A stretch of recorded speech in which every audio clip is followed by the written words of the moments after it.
everyone. Welcome back to another TTRP. That's the Transformers Talk Raw podcast on YouTube and Spotify. If you haven't heard, you can click the various links in the descriptions below and join us on our Facebook group. There you can chat bots with us, share your own channels or pages, whatever you like. We'd be real glad to see you guys. You can also take T-Talk with you on the go by clicking the link and going to our Spotify. Leave us a tip on coffee if you appreciate the content, and even sign our change.org petition. I highly recommend all Transformer fans check that out. It's of great importance, in my opinion. But moving on to today's subject, we're going to be talking about something I've debated with several Transformer fans online throughout the decades, as a matter of fact, and that is, who would win in an epic battle? Voltron, Lion Force Voltron 84, or Predaking? And man, there's been some heated discussions in the past about this one. Does it matter? No, I just think it's a fun subject. And for the record, I'm not knocking Voltron, okay? I think Voltron's cool. And I'm going to try and be as unbiased as possible and look at the facts. First of all, the pro-Voltron camp in any time this subject is brought up immediately starts tossing out these fan-made, they claim they're official, they're not. They're fan-made size charts, scale charts. And there's a couple of them they like to use. Like I said, I've heard it claimed that these are official. They're not official. There's no way they can be official because they have so many different franchises on them. No one person owns all these franchises, so they can't be official. It wouldn't make sense in my mind for them to be official. But even if they are, let's say that is right, it doesn't make sense. And I'll tell you why. These various scale charts they like to throw out, these pro-Voltron advocates, when discussing this battle between Predaking and Voltron. If you go by a couple of these charts, or at least one of them, the popular ones they like to throw out, they say based on size, Voltron will win, number one. He's just so much bigger than Predaking. They say Predaking wouldn't even come up to his knee barely. He's like 60 to 90 meters tall. I think that's what it says. He's bigger than Kaiju. He's bigger than any of the the large robots from Pacific Rim. He's bigger than God's. I mean, just enormously, massively huge. Which that doesn't make sense because Optimus Prime is around 9 meters tall. Optimus Prime can fit a human in basically the palm of his hand. He's did that in the Sunbow series several times. So a human can fit in Optimus Prime's hand. So that gives you a sense of how large Optimus is. Optimus is enormous. I mean, he's essentially a big rig standing up, but I think he's even taller than that. But I'm not even going into size. Size doesn't make a lot of sense when going into this conversation to me. And I'll get into that why. This is going to be a longer one, guys, because I have a lot to talk about on this subject. But if you compare some of the animation cells that we have in the original Voltron TV series, with knowing that Voltron's height is about 60 meters, or maybe even larger, it doesn't make sense. You can notice on this one size chart, you can extrapolate due to the size of Optimus Prime, who's 9 meters, compared to Voltron, who's supposedly 60 meters, how big a human would be. Like a little dot, literally a dot on this picture.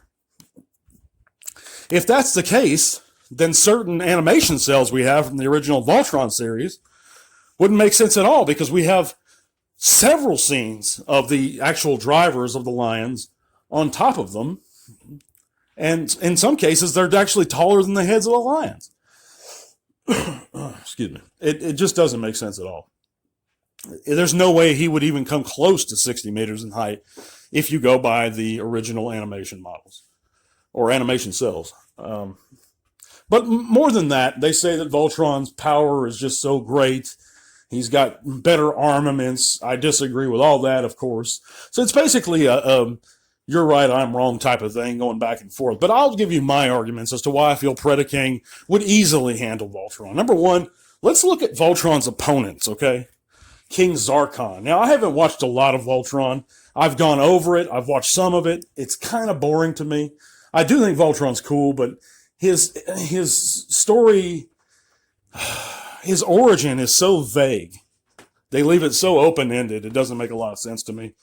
There used to be a castle, and there used to be a castle alliance, and there was a legend, and this robot was built by aliens and left there, and these humans know how to run it, and the whole story is very generalized. You have an Earth alliance and two warring planets and a king over it. I mean, but anyway, I'm not John knocking the show. I'm not trying to knock the show too much, even though it sounds like I am. But he's never faced an opponent like Predaking. All his enemies are a bunch of dorks. They don't compare to the Decepticons. My next point is reaction time. I mean, the Predacons live. Transformers in general live in their bodies. They spend every moment in their bodies in those existences. They don't need to sleep. They don't need to eat. They don't get emotional. Voltron, the pilots do. Predaking's armaments are also enormous. He's been seen using an energy sword. He has multiple cannons. He's composed of Cybertronian alloys. There's just, I don't see where people get that. I'm not saying that necessarily it's a slam dunk choice, like Predaking would just smear him up and down the road. I think it's more of a fight than people are giving or saying. You know, a lot of these Voltron guys are not being unbiased, and I'm trying to be unbiased. I think Voltron could win, but it's not clear, is my point. You know, do I want to say Predaking will win? Yeah, but it's just not clear to me. But I'd love to hear in the comments what you guys think. By the way, I appreciate you guys listening. I'm going to explain something, guys. This is a different subject altogether. I was running a 1,000 subscriber giveaway.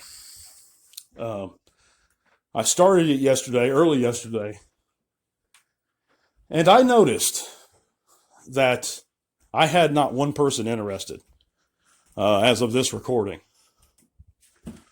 So I'm just that, and that was disappointing to me because I was psyched up about this, giving you guys this vintage figure that I purchased to show my appreciation and my thanks. A couple times before I've done a giveaway, or a couple giveaways, there were tons of people that entered. I had like 60 people that entered in the Studio Series 86 Scourge giveaway. So I guess you guys are just interested in the newer figures and not vintage stuff.